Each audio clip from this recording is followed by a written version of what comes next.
तो अब आते हैं इस क्वेश्चन पे, question number 6 NCERT matrix chapter. अब इस क्वेश्चन में क्या कह रहा है, find the value of X Y and Z. आपको इक्वेशन दिया हुआ है 2, ठीक है, एक तीसरा भी है, बोर्ड छोटा है इसलिए हम लोग उसको अभी इंक्लूड नहीं किए, इसके बाद बता देंगे आपको। तो देखिए यहाँ पे क्या कह रहा है, इसके लिए आपको समझना होगा इक्वलिटी ऑफ अ मैट्रिक्स या इक्वल मैट्रिक्स। इक्वल मैट्रिक्स इसे कहते हैं, इक्वल मैट्रिक्स उसे कहते हैं जिसके हर एक कॉरस्पॉन्डिंग एलिमेंट बराबर होंगे, जिसका ऑर्डर भी बराबर हो और कॉरस्पॉन्डिंग एलिमेंट भी बराबर हो। यानी उसमें क्या सेम होना चाहिए, ऑर्डर सेम होना चाहिए और कॉरस्पॉन्डिंग एलिमेंट्स भी सेम होने चाहिए।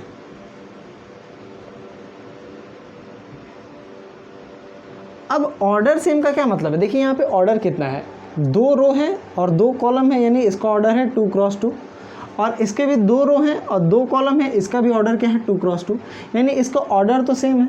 अब इसके करस्पॉन्डिंग एलिमेंट को देखिए, तो यहाँ पे 4 है, यहाँ y है, यहाँ 3 है, z है, यहाँ पे x है, 1 है, लेकिन यहाँ पे देखिए ये वाला एलिमेंट 5 5 मिल रहा है। और जब यहाँ इक्वल टू का साइन लगा हुआ है यानी इक्वल मैट्रिक्स है। इक्वल मैट्रिक्स का मतलब कि उसका ऑर्डर भी सेम होगा और उसका करस्पॉन्डिंग एलिमेंट भी सेम होगा।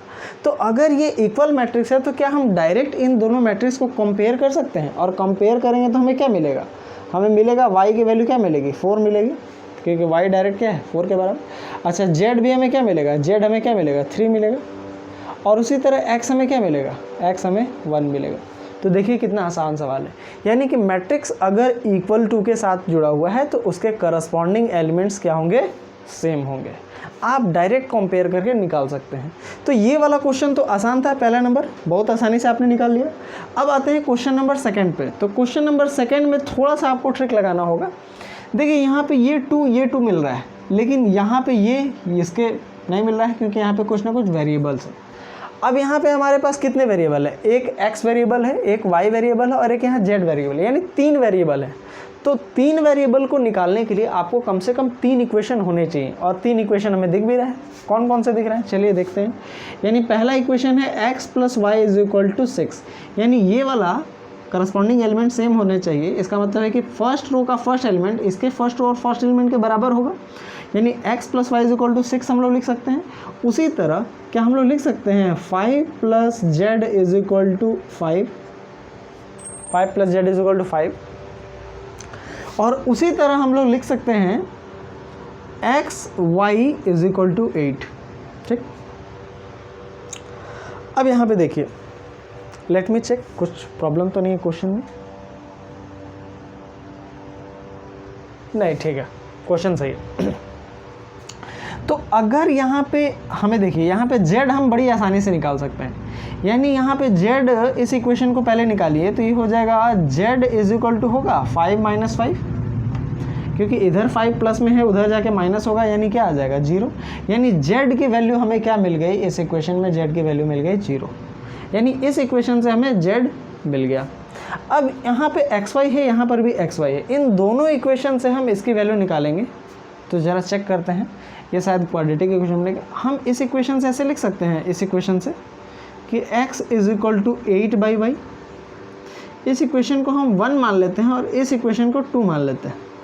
ठीक, अब जहाँ पे भी x होगा इसमें, वहाँ पे हम लोग ये 8/y पुट कर देते हैं। ये क्लास 10th में लीनियर इक्वेशन इन 2 वेरिएबल हमने पढ़ा था कि आप एक वेरिएबल को सब्स्टिट्यूट कर दें दूसरे वेरिएबल के फॉर्म में और उसको पुट कर दें नेक्स्ट वाले इक्वेशन में। तो जब आप ये वैल्यू यहाँ पे रखोगे तो आपको y की वैल्यू मिल जाएगी। ज़रा पुट करके देखते हैं, पुटिंग इक्वेशन 2 in 1, तो 2 को जब 1 में पुट करेंगे तो क्या आएगा, यानी x + y = 6 था, यहाँ x के जगह पे लिख देंगे 8/y + y = 6। तो अब इसको सॉल्व करेंगे तो क्या हो जाएगा, 8 + y उधर जाकर मल्टीप्लाई होकर y² बना देगा, y = क्या हो जाएगा 6 हो जाएगा।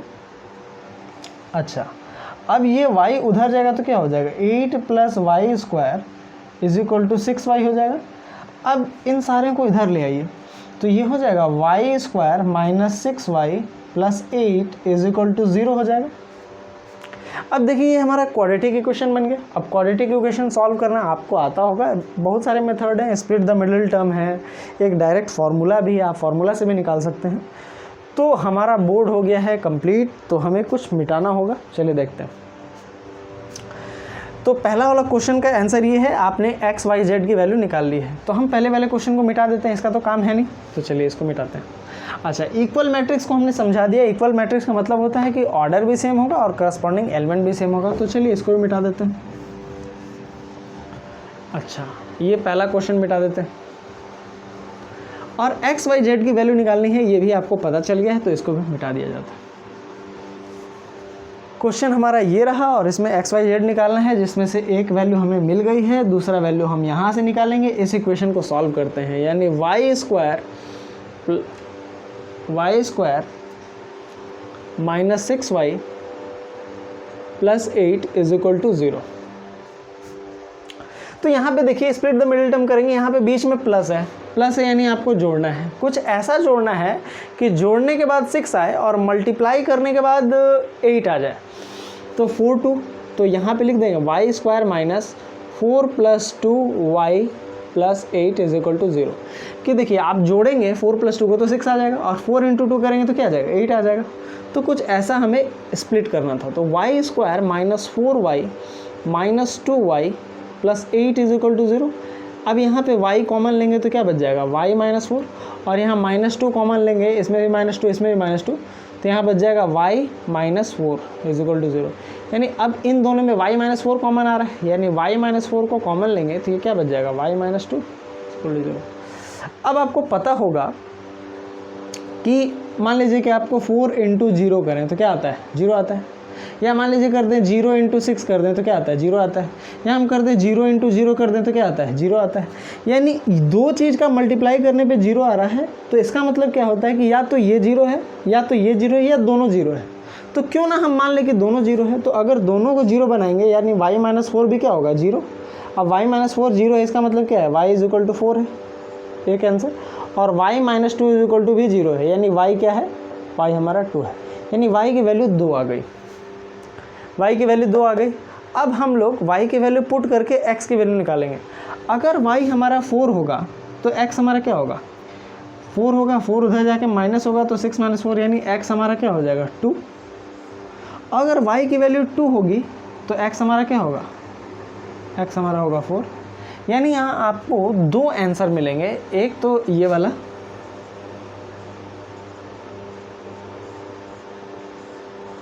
Z तो दोनों, यानी एक आंसर ये मिलेगा, या तो x2 y4 z0, या तो y2 x4 z0।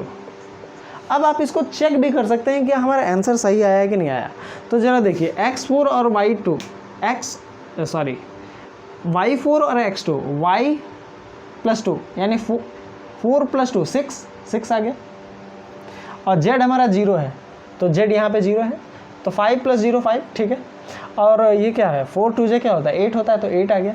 अब इससे देखिए y अगर 2 हो गया और x अगर हमारा 4 हो गया, तो 2 प्लस 4 हमारा 6, यहाँ पे भी 6, और 4 2 8, तो यहाँ पे भी 8, और यहाँ पे z तो 0 है, यानी आपको ये दो आंसर मिलेंगे। समझ में आया? चलिए आगे बढ़ते हैं, मिटा दें।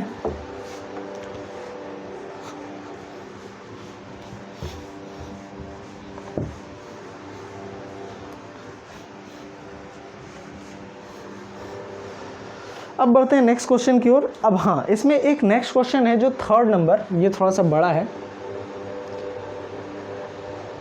चलिए सॉल्व करते हैं। थर्ड नंबर कह रहा है कि x plus Y plus Z, x plus Z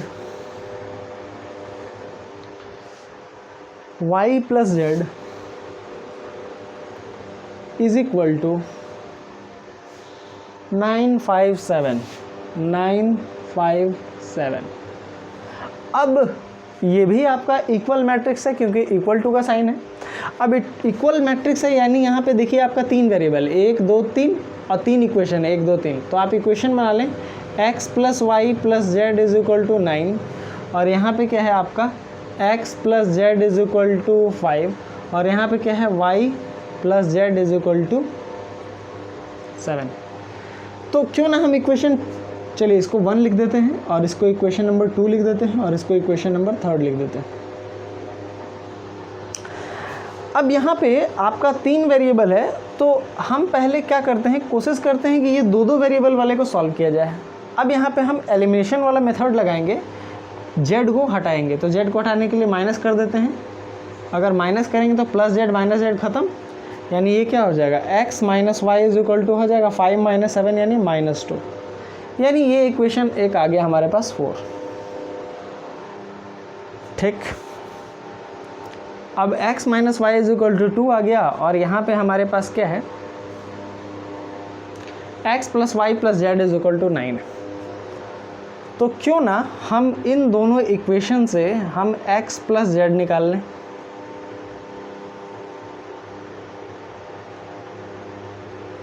चलिए रखिए तो ज़रा, यानी यहाँ पे हो जाएगा z plus X plus Y is equal to 9, यही है।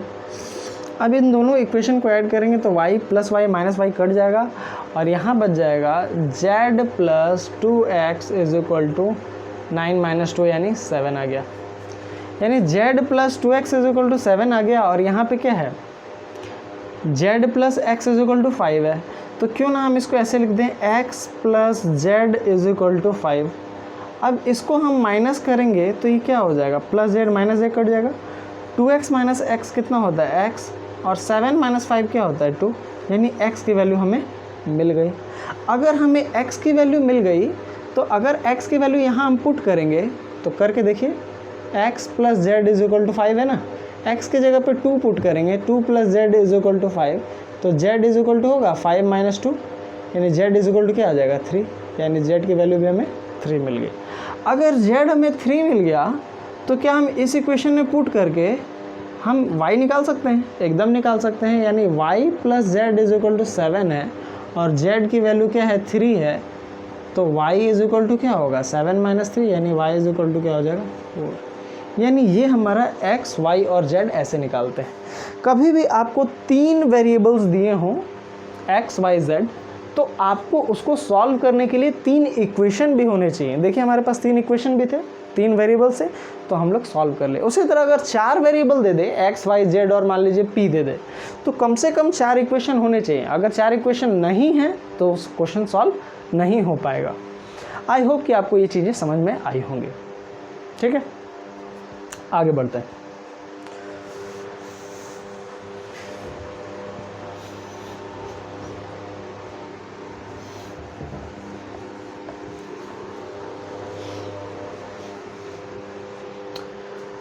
अब बढ़ते हैं क्वेश्चन नंबर 7 की तरफ।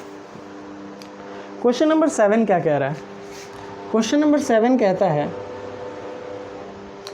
कि find the value of a, b, c and d from the equation a, b, c and d। इन चारों की वैल्यू आपको निकालना है। इक्वेशन आपको दिया हुआ है, क्या है इक्वेशन, चलिए देख लेते हैं, इक्वेशन भी देख लेते हैं। इक्वेशन है a माइनस बी, फिर है 2a माइनस बी, फिर है 2a माइनस सी, 2a माइनस सी नहीं 2a प्लस सी, फिर है 3c plus D is equal to -1 5 0 13, 5 0 और 13, ये आपको इक्वेशन दी हुई है। अब यहाँ पे देखिए कितने वेरिएबल हैं, a, b, c, d, 4 variable हैं और इक्वेशन भी कितने हैं, देखिए एक इससे इक्वेशन बनेगा, एक इससे बनेगा, एक इससे बनेगा, इससे, यानी 4 इक्वेशन भी है। यानी आप इसको भी बड़ी आसानी से सॉल्व कर सकते हैं। तो चलिए सॉल्यूशन देखते हैं। सॉल्यूशन क्या होगा कि a minus B is equal to हम लोग लिख सकते हैं -1,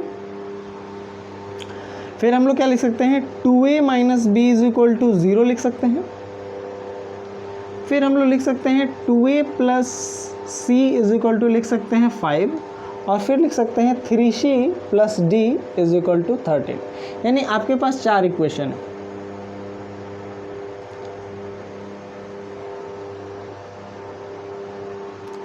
देखिए आपके पास 4 इक्वेशन मिल गए, इन चारों को आपने कंपेयर किया, आपको 4 इक्वेशन मिल गए। अब इन चारों से आपको सॉल्व करना है ए बी सी डी की वैल्यू। तो कैसे करेंगे, देखिए सबसे पहले यहाँ पे 2a minus B is equal to 0 दिया हुआ है, यानी आपको डायरेक्ट ए और बी के बीच में रिश्ता दिया हुआ है, यानी आप इसको जब सॉल्व करेंगे तो अगर b उधर जाएगा तो क्या 2a is equal to be हो जाएगा, 2a इज इक्वल टू क्या हो जाएगा, b हो जाएगा। यानी 2a is equal to be अगर हो जाएगा तो उसी चीज़ को आप यहाँ पे अप्लाई कर दें, यहाँ पे आप अब अप्लाई करेंगे तो क्या ये इक्वेशन 1 क्या बनेगा, इक्वेशन 1 बिकम्स, यानी a minus B is equal to -1 है। और आप जानते हैं कि b के जगह के हम लोग क्या लिख सकते हैं, 2a लिख सकते हैं। तो जहाँ b है वहाँ पे 2a लिख दीजिए, a माइनस बी की जगह पे 2a लिख दें इज इक्वल टू -1, यानी ये क्या हो जाएगा, a minus 2a is equal to -1 हो जाएगा। अब a माइनस 2a कितना होता है, minus a is equal to -1, यानी a हमारा क्या आ गया, a हमारा 1 आ गया।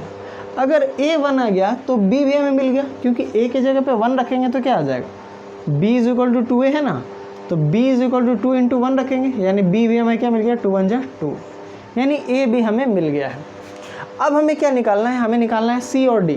तो देखिए अगर हमें a मिल गया है तो इस इक्वेशन से c भी निकल जाएगा। कैसे निकलेगा, यहाँ पे रख दीजिए 2, a की जगह पे a की वैल्यू रखें, a की जगह पे a की वैल्यू 1 आ गई है, plus c is equal to 5, 2 1 जा 2 plus c is equal to 5, यानी c इज इक्वल टू क्या हो जाएगा, 5 माइनस 2, यानी c इज इक्वल टू क्या हो जाएगा 3, यानी c भी निकल गया।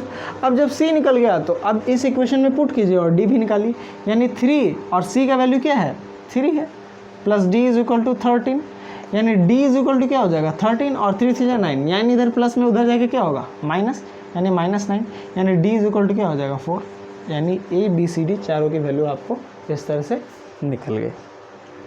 I hope you would have clear this question. चलिए नेक्स्ट क्वेश्चन की तरफ बढ़ते हैं।